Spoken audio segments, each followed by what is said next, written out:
Subscribe to StoryLab for more stories. Now, let's begin this one. Chapter 1. The Soldier's Heart. Wilson Holmes had killed 14 men in his career with Delta Force. Each one had been necessary, surgical, and done without hesitation. But none of those missions had prepared him for fatherhood. Emma was 7 when the divorce papers arrived at Bagram Air Base. Brooke had been patient for 6 years, patient through the deployments, the missed birthdays, the empty side of the bed. But patience has limits, and Brooks ran out when Wilson missed Emma's first-grade play for a classified operation in Yemen. "I can't do this anymore," the email read. "Emma needs a father who's actually here." Wilson didn't fight it. How could he? She was right. He was a ghost in his daughter's life, present in photographs and video calls, absent when it mattered. The divorce was finalized while he was extracting a CIA asset from hostile territory. He signed the papers between missions, his hands steady despite the hollowness in his chest. The custody arrangement was brutal but fair. Emma would live with Brooke in Charlotte, North Carolina. Wilson would get her for summers and holidays when he wasn't deployed, which meant, in practice, he saw his daughter 3, maybe 4 times a year. But those visits, those were everything. Wilson structured his life around them. He took contracts that kept him stateside when possible. He rented a small house near Fort Bragg, close enough to Charlotte for weekend visits. He learned to braid hair from YouTube videos. He memorized every princess movie, every favorite food, every bedtime story Emma loved. "Daddy tells the best scary stories," Emma would say, snuggled against his chest. But not too scary. Wilson would smile and weave tales of brave knights and clever princesses who saved themselves. He never told her about the real monsters he'd seen, the kind that wore human faces and carved through villages in the dark. The call came on a Tuesday. Wilson was in a briefing room at Fort Bragg with his team, reviewing satellite imagery of a suspected terrorist compound in Syria. Colonel Patrick Graves was walking them through the extraction plan when Wilson's phone vibrated. Unknown number. He ignored it. It vibrated again, then again. "Holmes, you gonna get that?" Graves asked, annoyance flickering across his weathered face. "No, sir. Probably spam." The phone rang out loud this time, the emergency override cutting through the room speakers. Wilson's blood went cold. Only 2 numbers had that override, his CO and Emma's school. He answered, "Holmes." "Mr. Holmes?" The voice was female, professional, strained. "This is Detective Veronica Noble with Charlotte Mecklenburg Police. I'm calling about your daughter, Emma Holmes." The room tilted. Wilson gripped the table edge. "What happened?" "She was found approximately 90 minutes ago in a residential dumpster behind 2847 Morrison Avenue. She's alive, but being transported to Atrium Health with severe hypothermia and frostbite." "Mr. Holmes, can you tell me where you are right now?" The briefing room dissolved in a background noise. Wilson heard words: hypothermia, exposure, 6 hours, freezing rain, 20 degrees, but his brain couldn't process them into meaning. "I'm at Fort Bragg. I could be there in 2 hours." His voice sounded distant, mechanical. "What the hell happened to my daughter?" "We're still investigating, but preliminary interviews suggest." Detective Noble paused. "Mr. Holmes, your ex-wife's husband, Scott Juarez, locked Emma outside their home last night around 10 p.m. She was wearing only pajamas. He told our officers she wouldn't stop crying for her real dad and needed to toughen up. 14 men. Wilson had killed 14 men without losing sleep. Now, for the first time in his career, he understood what it meant to want someone dead. "Holmes." Colonel Graves' hand landed on his shoulder. The older man had been listening, his face granite hard. "Go. Now. Handle your family emergency. We'll cover the briefing." Wilson stood mechanically. His hands didn't shake. Years of training controlled that. But something cold and purposeful was crystallizing in his chest. "Sir," he said quietly, "I need to request immediate leave." "Granted. 2 weeks minimum." Graves' eyes held a father's rage beneath the soldier's discipline. "And Holmes, if you need help with anything at all, you call me." "Understood." The unspoken message was clear. Graves had daughters too. Wilson grabbed his keys and drove. Chapter 2. The dumpster. The Atrium Health emergency room smelled like disinfectant and despair. Wilson badged through security. Military ID still carried weight, and found Detective Noble waiting near the nurse's station. She was mid-40s, sharp-eyed, with a weathered look of someone who'd seen too much human cruelty. "Mr. Holmes." She extended her hand. "Room 347. The doctors are still with her." "How bad?" "3 toes on her left foot. They're trying to save them, but..." Noble's jaw tightened. She was outside for at least 6 hours in 20-degree weather. Freezing rain. She tried to find shelter, crawled into that dumpster for warmth. A neighbor found her when they were taking out trash this morning. Wilson's mind supplied tactical details automatically. 6 hours exposure, pediatric body mass, insufficient clothing. The survival odds should have been 0. That Emma was alive meant she'd fought hard, to stay conscious, to find shelter, to survive. His daughter was a fighter. "Where's Scott Juarez?" "In custody. We arrested him 4 hours ago." Noble pulled out a tablet, showing Wilson the arrest report. "He's claiming it was discipline. Said Emma was having nightmares about you being killed overseas and wouldn't stop crying. He got frustrated and put her outside to calm down. Then he went to bed and forgot about her." Forgot. His words. Noble's voice carried the weight of barely controlled rage. "His blood alcohol was 0.13 when we arrested him. He'd been drinking since dinner." Wilson read the report with the same methodical focus he applied to mission briefings. "Scott Juarez, 34, construction foreman. Married Brooke Sims 8 months ago. No prior criminal record, but there were 2 domestic disturbance calls to the address. Both dismissed when Brooke declined to press charges." "Where's my ex-wife?" "With your daughter.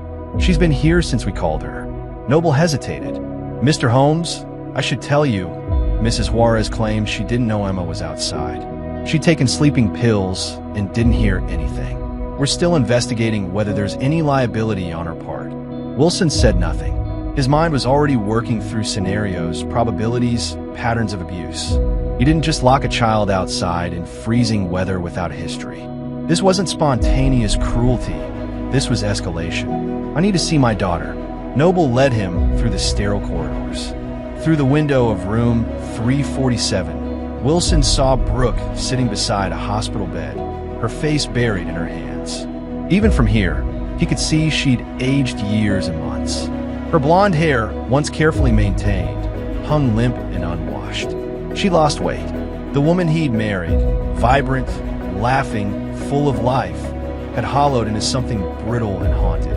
Emma lay in the bed, tiny against the white sheets. Medical equipment surrounded her like a protective fortress. Monitors for lines, heated blankets. Her left foot was elevated and bandaged. Her face was pale, bruised from the cold, but peaceful in sedated sleep. Wilson pushed open the door. Brooke's head snapped up. "Wilson." Her voice broke. "Oh God, Wilson, I didn't know. I swear I didn't." "Not now." He moved past her to Emma's bedside, his hand finding his daughter's small one. Her fingers were cold despite the warming blankets. He counted her pulse, slow but steady, and watched the rise and fall of her chest. "What do the doctors say?" A physician materialized at his elbow. Dr. Caesar Frost, according to his badge, late 50s with kind eyes behind wire-rimmed glasses. "Mr. Holmes, I'm Dr. Frost, head of pediatric emergency medicine. Your daughter is stable. We've been gradually warming her core temperature, and her vitals are responding well. The main concern is the frostbite on her left foot. Will she lose the toes? We're fighting to save them. The next 48 hours are critical. If we can restore blood flow." Dr. Frost's expression was carefully neutral. "I won't lie to you. The damage is extensive. Even if we save the toes, there may be permanent nerve damage, mobility issues. She'll need physical therapy, possibly reconstructive surgery down the line." Wilson nodded, absorbing the information like a mission briefing.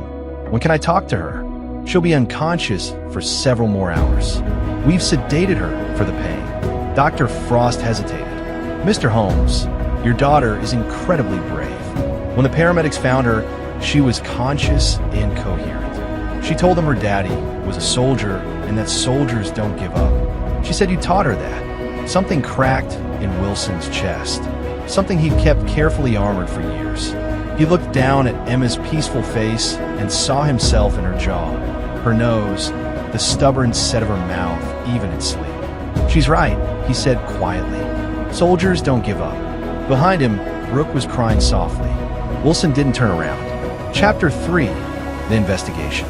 Wilson sat in Emma's hospital room for 16 hours straight. Brooke left around midnight, claiming exhaustion, but Wilson suspected she couldn't bear his silence. He'd said perhaps 10 words to her since arriving. What was there to say? Emma woke at dawn. "Daddy." Her voice was small, confused. The morphine made her eyes glassy. "I'm here, sweetheart." Wilson was at her side instantly, his hand cradling her face. "You're safe now. You're in the hospital, but you're going to be okay." "My foot hurts." "I know. The doctors are taking care of it." He stroked her hair, the same dark brown as his own. "Can you tell me what happened, Em?" "Only if you want to." Emma's lower lip trembled. "Scott said I was being a baby. I had a bad dream about you dying, and I wanted to tell Mommy, but Scott was there and he got really mad. He said I needed to stop being weak, and..." Her voice dropped to a whisper.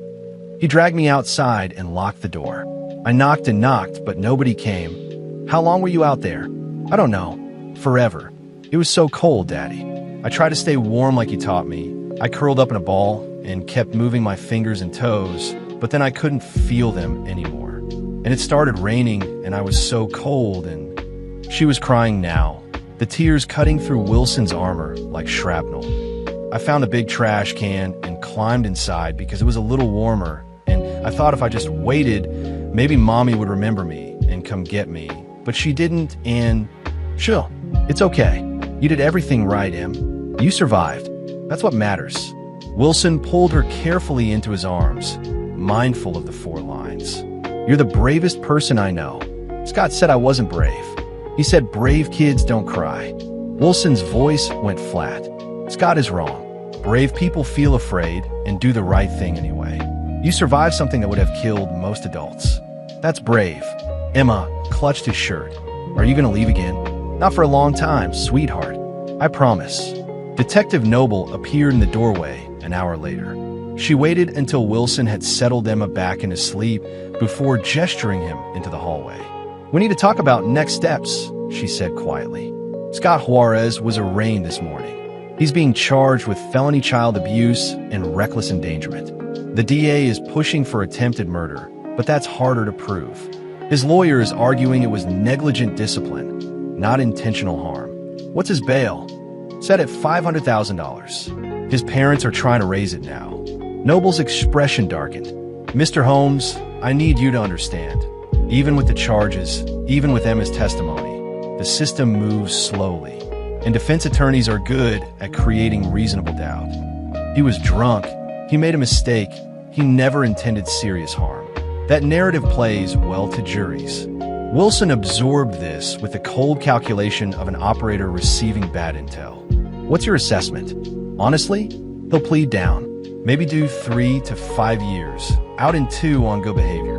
And there's a possibility, a small one, but real, that he walks on a technicality or jury nullification." She paused. "I hate saying this, but I've seen worse cases fall apart in court. And my ex-wife? We can't prove she knew Emma was outside. Her tox screen showed sleeping pills in her system. Prescription, legal dose. She's claiming total ignorance. CPS is investigating. But unless we find evidence she was complicit..." Noble shrugged. "She'll likely retain partial custody, though I doubt full custody given the circumstances." Wilson kept his face neutral, but his mind was racing through scenarios. The legal system was a machine, bureaucratic, ponderous, fallible. He'd spent his career in places where justice was simpler. You identified the threat, you neutralized it, you moved on. This was different. This was his daughter, and the threat wore a badge of legitimacy that made him untouchable through conventional means. "I need everything you have on Scott Juarez," Wilson said quietly. "Background, associates, habits, weaknesses, everything." Noble studied him carefully. "Mr. Holmes, I understand your anger. I have kids too, but you need to let the system is broken. You just said so yourself. That doesn't mean you should. She stopped, weighing her words. What are you planning? To understand the man who hurt my daughter. Wilson's voice carried no heat, no emotion, just cold, tactical purpose. That's not illegal, detective. Noble was quiet for a long moment. Then she pulled out her phone, tapped a few buttons, and showed Wilson the screen. I'm obligated to tell you not to do anything stupid. But this is Scott Juarez's Facebook page. Public profile. Anyone can see it. She walked away before Wilson could respond. Back in Emma's room, Wilson pulled out his laptop and started building a dossier. Scott Juarez wasn't careful online. His social media was a treasure trove of exploitable information.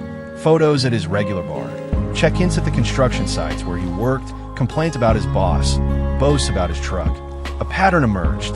Scott was a small man playing at being large. He compensated with aggression, with displays of dominance. His friends list included several names Wilson recognized from his old life. The kind of men who peaked in high school and never evolved past the pecking order of teenage masculinity. There were photos of Scott with Brooke with Emma. In every photo, Emma looked tense, her smile forced. And in several recent posts, Scott had made jokes about discipline and soft parenting. Kids these days need a firm hand. One post read, "Not like when I was growing up. My old man would have knocked sense into me if I acted like these spoiled brats." Wilson saved everything. Screenshots, timestamps, comments. He built a timeline of Scott's marriage to Brooke, cross-referenced with Emma's visits. The pattern was clear. Emma's behavior had changed 6 months ago, right around when Scott moved in full-time. The nightmare started. The separation anxiety, the regression in school. All the red flags were there. Wilson had missed them. Because he'd been deployed, because he'd trusted Brooke to protect their daughter, because he'd let his own guilt about the divorce blind him to the warning signs. Never again. His phone buzzed. Patrick Graves. "Holmes, how's your daughter?" "Alive. Minus 3 toes, maybe." Graves swore creatively. "What do you need?" "Information on Scott Juarez. Everything you can find. Criminal history, financial records, military background, if he has one. I need to know who he is. I'll have it by tonight." A pause. "Wilson, be smart about this. I know where your head is, and I don't blame you. But you've got a career, a daughter who needs you. Don't do anything that puts you in prison." "I won't." "That's not the same as saying you won't do anything." "No," Wilson agreed. "It's not." He hung up and returned to his research. By the time Emma woke again that evening, Wilson had a complete psychological profile of Scott Juarez. He understood the man's insecurities, his triggers, his weaknesses, and he was beginning to form a plan. Chapter 4. The Fractures. 3 days after Emma was admitted, Dr. Frost delivered the news Wilson had been dreading. Despite their best efforts, the frostbite damage was too severe. Emma would lose 3 toes on her left foot. Wilson held his daughter's hand as the surgeon, Dr. Gilbert Howard, explained the procedure in gentle terms. Emma listened with the solemn focus of a child trying to be brave, but Wilson saw the fear in her eyes. The same fear he'd seen in young soldiers before their first combat operation. "Will I still be able to run?" Emma asked. Dr. Howard smiled. "With physical therapy and the right prosthetics, absolutely. You might not run marathons, but you'll walk, play, do everything kids do.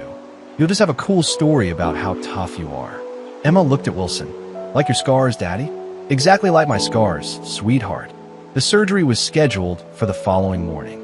Wilson spent the night researching pediatric prosthetics, physical therapy programs, anything that would give Emma the best chance at normalcy.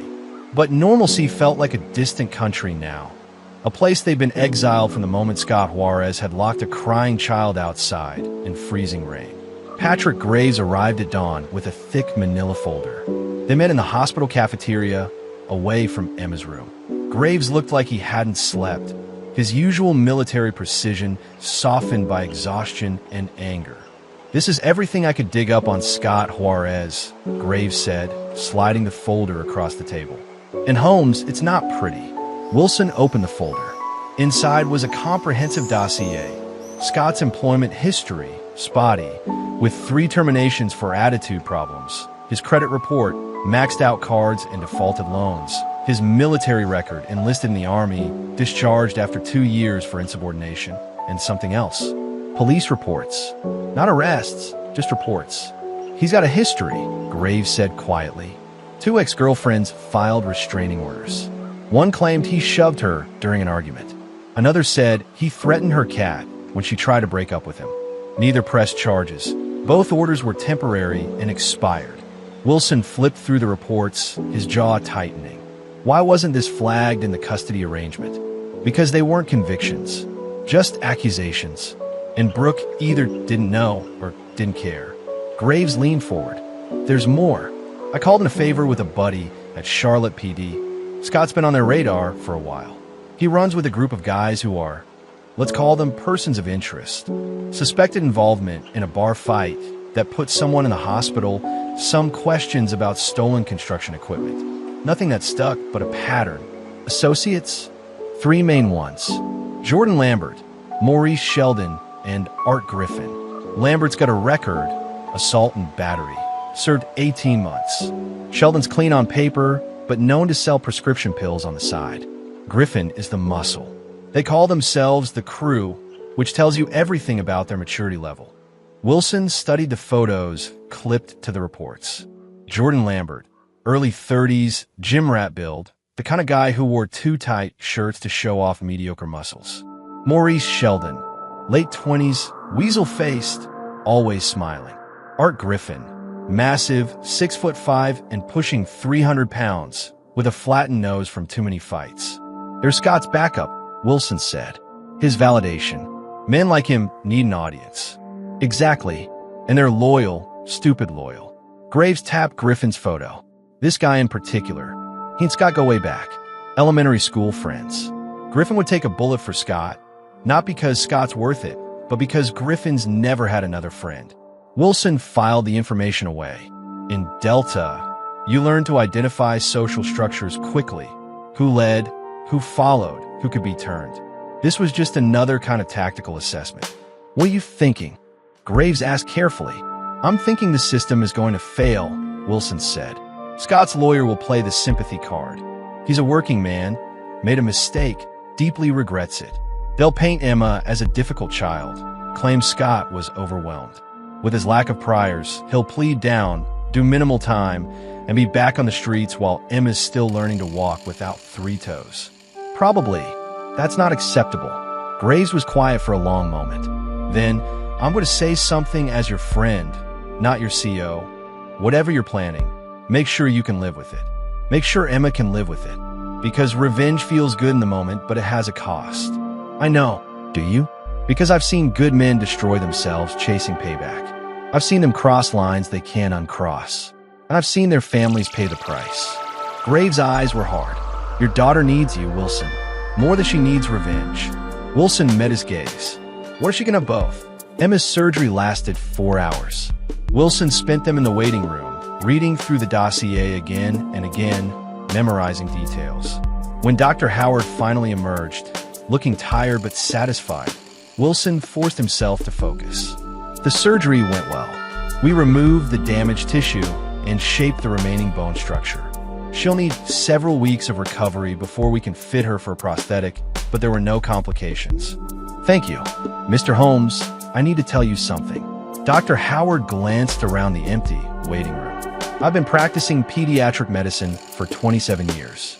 I've seen abuse cases before, too many. But something about your daughter's case has been bothering me.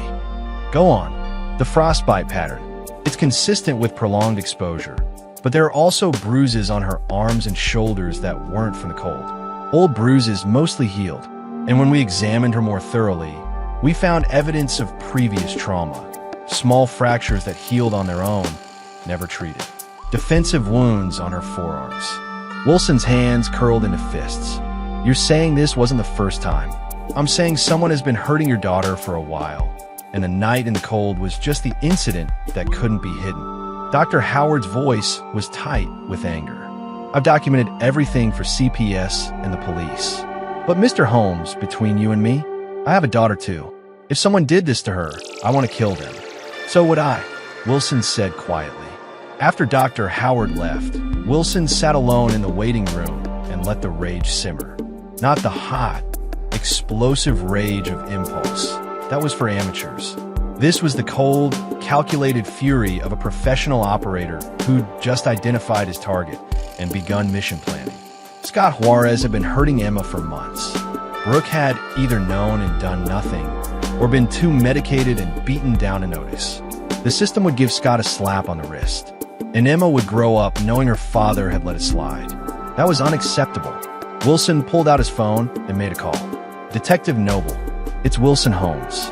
I need to know when Scott Juarez is released on bail. Mr. Holmes, I can't. Detective, I'm not planning anything illegal. I just want to know when the man who tortured my daughter is walking free again. That's not an unreasonable request. Noble sighed. His parents made bail this morning. He was released 2 hours ago with an ankle monitor and strict orders not to contact Emma or Brooke. He's staying with his parents in Concord. Thank you, Mr. Holmes. Please don't do anything stupid. Wilson hung up without answering. Chapter 5, The Setup. Emma's recovery was slow and painful. Physical therapy sessions left her crying from exhaustion and phantom pain where her toes used to be. Wilson held her through the worst of it, telling her stories about his own injuries. The bullet wound in his shoulder, the shrapnel scars across his back, the broken ribs from a training accident. Did you cry? Emma asked during one particularly brutal session. All the time, Wilson admitted. But I kept going. Because that's what we do. We keep going. Because soldiers don't give up. That's right, sweetheart. Brooke visited once during the first week. She looked terrible, hollowed out, shaking, barely holding herself together. She sat on the edge of Emma's bed and sobbed apologies until Emma, still drugged and exhausted, told her it was okay. Wilson said nothing.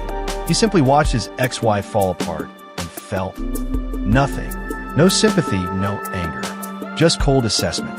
In the hallway afterward, Brooke cornered him. I didn't know Wilson. I swear to God, I didn't know he was hurting her. You should have. I was trying to build a new life. I was trying to be happy. Scott seemed good, seemed stable. He locked our daughter outside in freezing rain. Wilson's voice was flat. For 6 hours. Because she had a nightmare about me dying. I know. God, I know. I'll never forgive myself. I don't care about your forgiveness. Wilson stepped closer, and Brooke flinched. Good.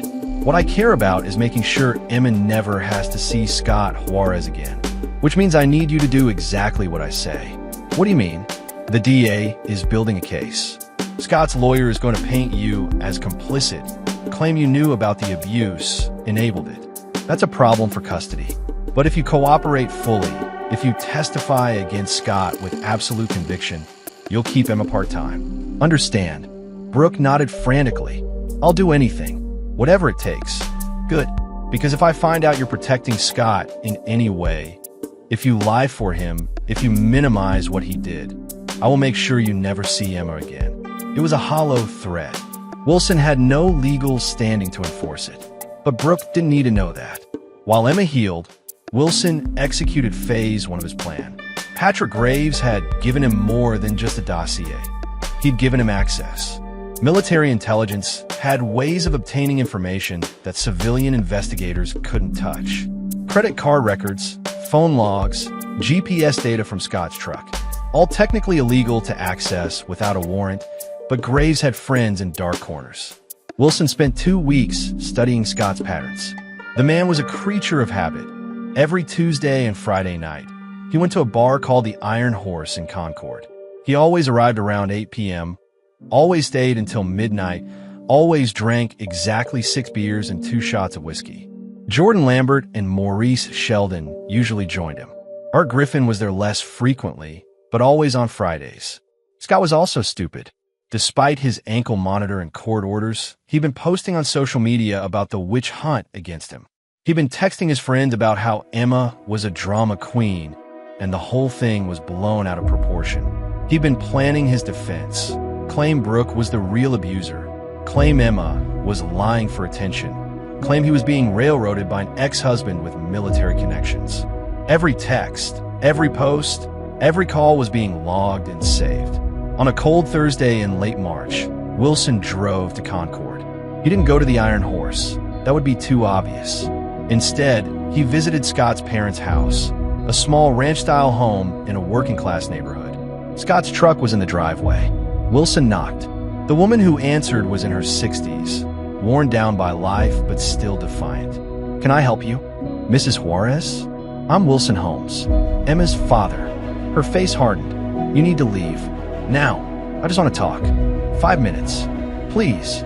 "Scott didn't mean for your daughter to get hurt. It was an accident." "Ma'am, your son locked my 8-year-old outside in 20-degree weather for 6 hours. She lost 3 toes. That's not an accident. That's felony child abuse." Wilson kept his voice calm, reasonable. "But I'm not here to argue. I'm here to offer a deal." "What kind of deal?" "Let me talk to Scott. Just talk. No cameras, no witnesses. If I can understand why he did it, maybe I won't push for maximum sentencing. Maybe I can convince the DA to accept a plea that gives him probation instead of prison time." It was a lie, of course. But Mrs. Juarez was desperate, and desperate people believed what they wanted to believe. She hesitated, then called into the house. "Scott, someone's here to see you." Scott Juarez appeared in the doorway.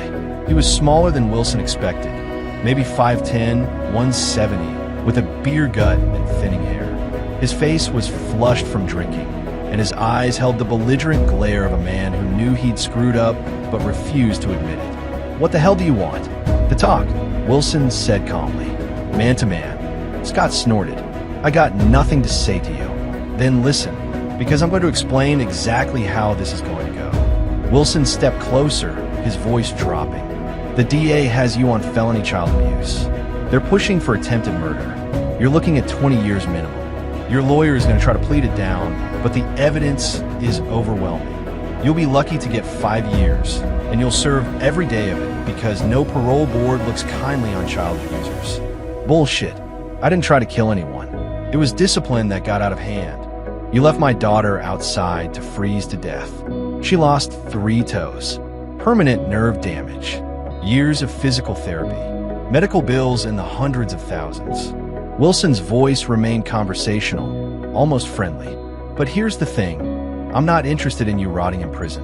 I'm interested in making sure you never hurt another child again." "What are you talking about?"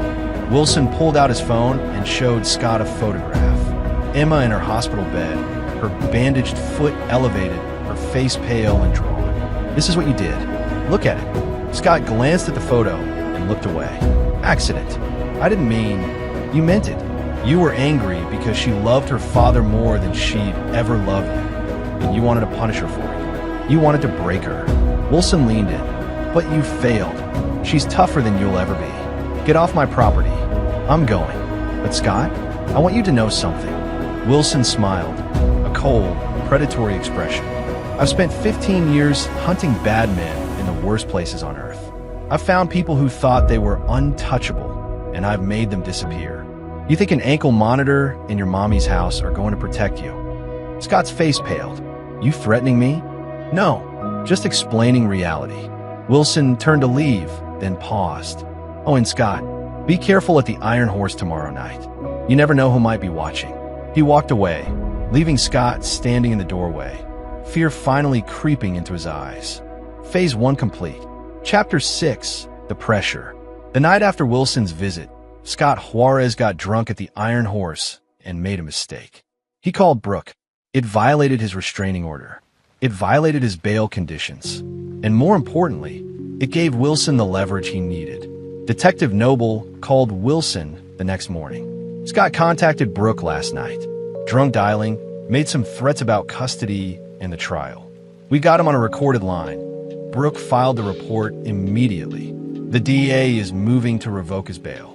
When? Hearing is Monday. If it goes through, Scott's back in county lockup until trial. And if he makes bail again, his parents would need to put up their house. I doubt they can. Noble paused. "Mr. Holmes, did you have anything to do with Scott's call last night?" "I spoke with him yesterday, just to understand his mindset." "Uh-huh." Noble didn't sound convinced. "Well, whatever you said, it rattled him. His mother called this morning asking if we could provide protection. She claims Scott thinks someone's following him. Is someone, not that I know of, but Scott's paranoid, drinking heavily, and making stupid decisions. That's good for our case." Wilson thanked her and hung up. Phase 2 was proceeding exactly as planned. He'd spent the past week establishing a pattern. Drive past Scott's parents' house at irregular intervals, always in different vehicles borrowed from friends at Fort Bragg. Never stopping, never engaging, just present. Let Scott see the same SUV twice in 3 days. Let him wonder. Let the paranoia build. Men like Scott weren't built for psychological warfare.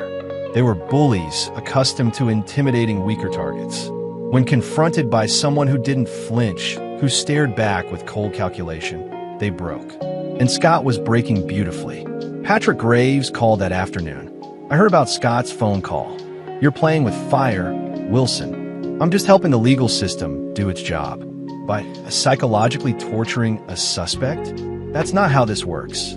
How should it work, Patrick?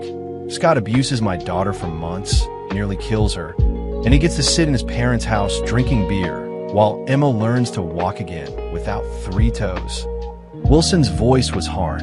No, he needs to feel what she felt. Fear, helplessness, the knowledge that something bad is coming and there's nothing he can do to stop it. Graves was quiet. Then, the bail revocation hearing is Monday. If he goes back to lockup, your access to him ends. I know. So what are you planning for this weekend? Nothing illegal. Wilson, I'm going to church with Emma on Sunday. She's been asking to go. Says she wants to thank God for keeping her alive. Wilson's voice softened. After that, I'm taking her for ice cream. She's earned it. Graves sighed. All right, but if you need anything, you call me. Don't go lone wolf on this. I won't. Sunday morning, Wilson dressed Emma in a new sundress he'd bought for her recovery. She was moving better now, the prosthetic toe inserts helping with balance. Her smile was returning, though she still had nightmares about the cold. They went to a small Baptist church in Charlotte, sat in the back pew, and listened to a sermon about forgiveness and grace. Emma sang the hymns with heartbreaking sincerity. During prayer, she squeezed Wilson's hand and whispered, I prayed for you, Daddy, that you won't be angry anymore. Wilson looked down at his daughter's trusting face and felt something crack. I'm working on it, sweetheart. After church, they went to Emma's favorite ice cream shop.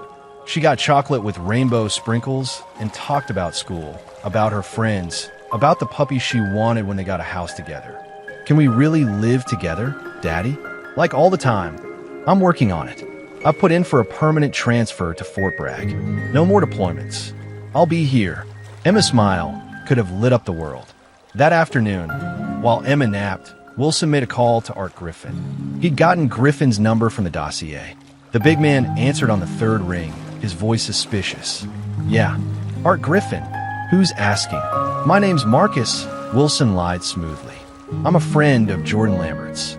He said he might be interested in some work, security for a private party, cash under the table. Griffin's tone shifted, interested now. Jordan sent you? Yeah, said you were reliable. Can you meet tonight? I've got the details, but I don't discuss this stuff over the phone. Where? The parking lot behind the Iron Horse. 10 p.m. Come alone. Griffin hesitated. Why behind the bar? Because I don't want to be seen. This is discreet work, man. You interested or not? Yeah, I'll be there. Wilson hung up and smiled. Phase 3 was in motion. Chapter 7, The Trap. The parking lot behind the Iron Horse was poorly lit. Just one flickering street lamp and the glow from the bar's back door. Wilson had scouted it 3 times, memorizing sightlines, exit routes, camera positions. There was one security camera, but pointed at the bar's rear entrance, not the parking lot itself. Perfect. At 9:45 p.m., Wilson parked his borrowed truck in the shadows and waited. He'd changed his appearance. Dark baseball cap, nondescript jacket, gloves. Nothing memorable. Just another guy in a bar parking lot. Art Griffin arrived at 10:03 p.m., driving a beat-up Ford F-150. He parked near the street lamp and got out, looking around nervously. He was even bigger in person, 6'5", massive shoulders, hands like anvils. But there was a softness to him, a slowness in his movements that suggested a man who'd taken too many hits to the head. Wilson approached from behind, his footsteps silent. Art Griffin? Griffin spun, startled. Jesus, you're Marcus? That's right. Wilson stayed in the shadows, his face obscured by the cap. You alone? Yeah, So what's this about? Security work. But first, I need to know, you're loyal to Scott Juarez, right? Griffin's expression shifted, wary now. Why are you asking about Scott? Because I need someone who can keep their mouth shut. Someone who won't talk if things get complicated. Wilson stepped closer. Scott's got legal troubles. Word on the street is he might flip on some people to save his own ass. I need to know if you're the type who'd stand by your friend or cut and run. I'd never cut and run on Scott. We're brothers. Even if he did something unforgivable, Scott didn't do nothing wrong. That bitch ex-wife of his and her soldier boyfriend are setting him up. Wilson moved. It wasn't fancy. Delta operators didn't do flashy martial arts. They used brutal efficiency. Wilson grabbed Griffin's throat with one hand, drove his knee into the big man's solar plexus, and slammed him against the truck. Griffin gasped, his eyes bulging, and tried to fight back, but Wilson had position and leverage. Listen carefully, Wilson said quietly, his voice cold. Scott Juarez tortured my 8-year-old daughter. He locked her outside in freezing rain until she lost 3 toes. She almost died, and you're defending him. Griffin tried to speak, but Wilson tightened his grip. I don't care about you, Art. I care about Scott. But you're going to give me something I need, or this goes very badly for you. He released the pressure slightly, letting Griffin suck in air. What do you want? I want you to tell me everything Scott's planning. His defense strategy. Who he's planning to blame. What he's told you about Emma. I don't know nothing. Wilson drove his knee into Griffin's kidney. The big man groaned and sagged. Wrong answer. Try again. Okay. Griffin was wheezing now, his face red. Scott's lawyer told him to claim it was all Brooke's fault. Say she was the one abusing the kid, and he was just trying to discipline her when things got out of hand. Make it look like the mom's the real bad guy. What else? He's gonna say the kid's lying. That she's making it sound worse than it was because she wants to live with her dad full time. His lawyer says sympathy plays well. Make Scott look like the victim of a vindictive ex-husband with military connections. Wilson processed this. It was exactly what he'd expected, but confirmation was useful. Has Scott hurt anyone else? Other kids, other women. Griffin hesitated too long. Wilson increased the pressure on his throat. Answer. There was a woman. Before Brooke. Scott got rough with her during sex. Didn't stop when she told him to. She wanted to press charges, but Scott and Maurice convinced her not to. Paid her off. Made her sign something. Her name. I don't remember. Her name, Art. Laura Hart. She lives in Huntersville. Wilson released Griffin and stepped back. The big man collapsed against his truck, gasping and rubbing his throat. You're gonna forget this conversation, Wilson said. If you tell Scott, if you tell anyone, I will find you again. And next time, I won't be this gentle. Understand? Griffin nodded frantically. Wilson walked away, disappearing into the shadows. Behind him, he heard Griffin throw up in the parking lot. Phase 3 complete. The next morning, Wilson called Detective Noble. I have information on Scott Juarez. There's a woman named Laura Hart in Huntersville. Scott assaulted her sexually about 2 years ago. He paid her off to keep quiet. But if you approach her correctly, she might testify. How did you get this information? Does it matter? Noble was quiet. Then, I'll look into it. But Mr. Holmes, if you obtained this through illegal means. I didn't. Someone came forward voluntarily. Another pause. I'll check it out. 2 days later, Noble called back. We found Laura Hart. She confirmed everything. Scott assaulted her, threatened her, paid her $10,000 to sign an NDA. She's willing to testify about his violent tendencies and pattern of abuse.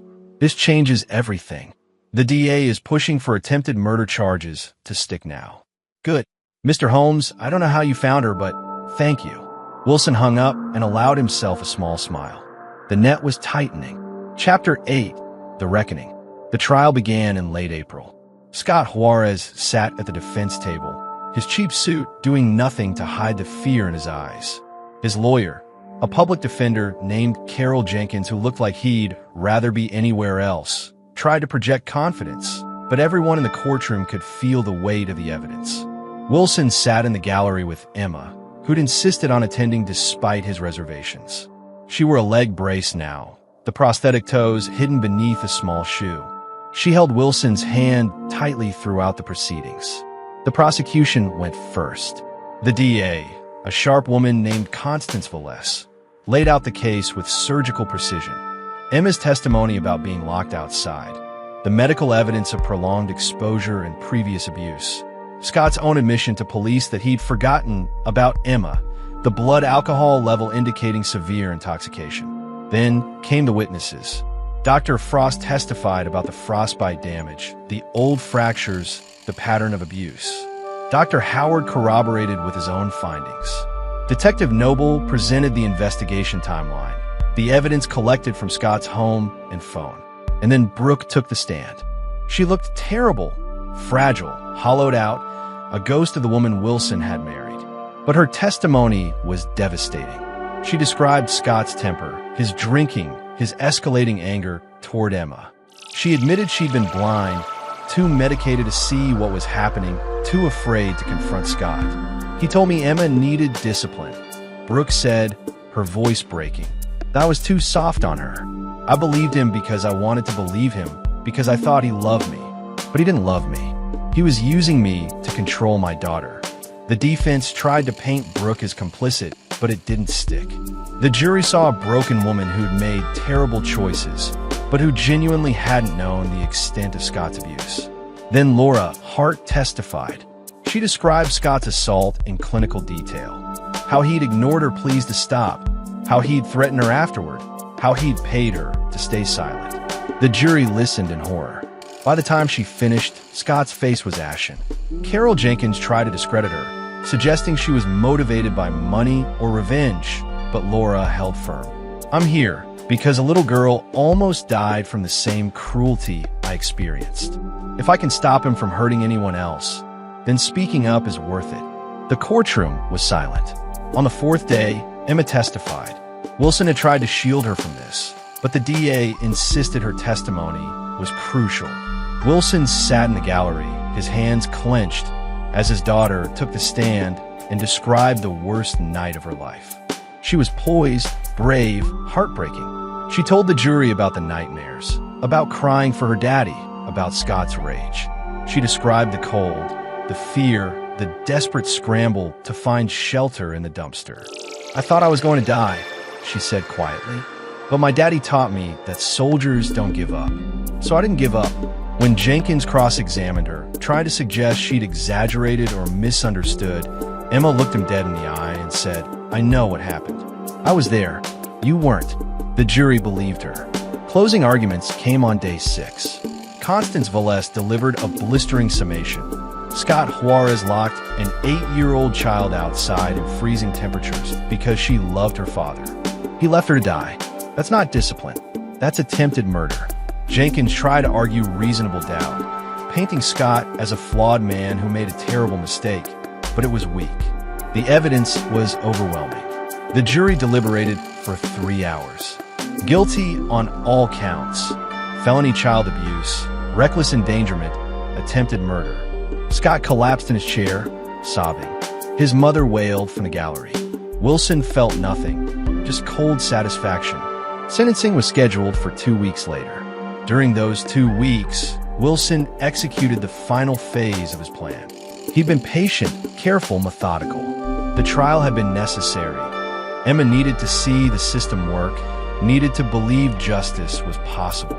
But Wilson knew the system only went so far. Scott would get prison time, maybe 15 years, maybe 20. But prisons were temporary. Parole was possible, and men like Scott didn't change. So Wilson prepared for a more permanent solution. He started by filing a restraining order against Scott on Emma's behalf, standard procedure, but it established a paper trail.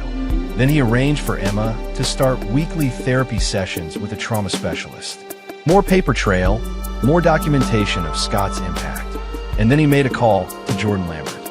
Wilson had been monitoring Jordan for weeks. The man was Scott's enabler, the friend who'd backed up his lies and helped cover his tracks. He was also, conveniently, on probation for his prior assault conviction.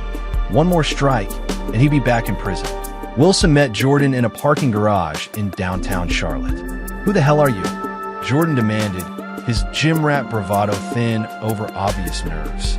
I'm the man who's going to make you a deal, Wilson said. You're going to testify at Scott's sentencing hearing. You're going to tell the judge everything you know about Scott's violent history, his pattern of abuse, his disregard for others. You're going to make sure he gets the maximum sentence. Why the hell would I do that? Wilson smiled. Because if you don't, I'm going to send this to your parole officer. He held up his phone, showing Jordan a video. Jordan selling prescription pills outside the Iron Horse. Maurice Sheldon was visible in the background, making the exchange. Jordan's face went white. Where did you get that? I've been watching you. All of you. And I have enough evidence to put you back in prison for 10 years. Wilson stepped closer. Or you can testify against Scott, and I'll forget I ever saw this video. Your choice. Jordan's hand shook. Scott's my friend. Scott left a child to freeze to death. He's not worth your loyalty. The next day, Jordan called the DA's office and offered to testify. Chapter 9. The Aftermath. The sentencing hearing was brief. Constance Velez presented the case for maximum punishment, citing Scott's lack of remorse, his pattern of violence, the permanent damage to Emma. Jordan Lambert's testimony, describing years of Scott's cruelty and manipulation, sealed it. The judge, a stern woman named Rosalie Anderson, looked at Scott with undisguised contempt. Mr. Juarez, you have been found guilty of some of the most heinous crimes I've encountered in my career. You tortured a child, a helpless, innocent child, because of your own inadequacy and rage. You have shown no remorse, no understanding of the gravity of your actions. Therefore, I sentence you to 25 years in state prison, with no possibility of parole for 15 years. May you use that time to reflect on the suffering you've caused. Scott was led away in handcuffs, still sobbing. Wilson felt nothing. No triumph, no relief. Just the cold certainty that one threat had been neutralized. Outside the courthouse, Emma hugged him tightly. It's over, Daddy. You can't hurt me anymore. That's right, sweetheart. You're safe now. Brooke approached hesitantly. Wilson, I don't know what to say. Thank you for protecting Emma. Thank you for making sure he paid. Wilson looked at his ex-wife and saw not the woman he'd married, but a cautionary tale. Someone who'd chosen poorly and paid for it. Emma's staying with me full-time. I filed for full custody, and given Scott's conviction and your issues, CPS is recommending I get it. You'll have supervised visits until you can prove you're stable. Brooke nodded, tears streaming down her face. I understand. I deserve that. You do. Wilson's voice softened slightly. But Emma needs her mother. So get help. Get sober. Be the parent she deserves. I will. I promise.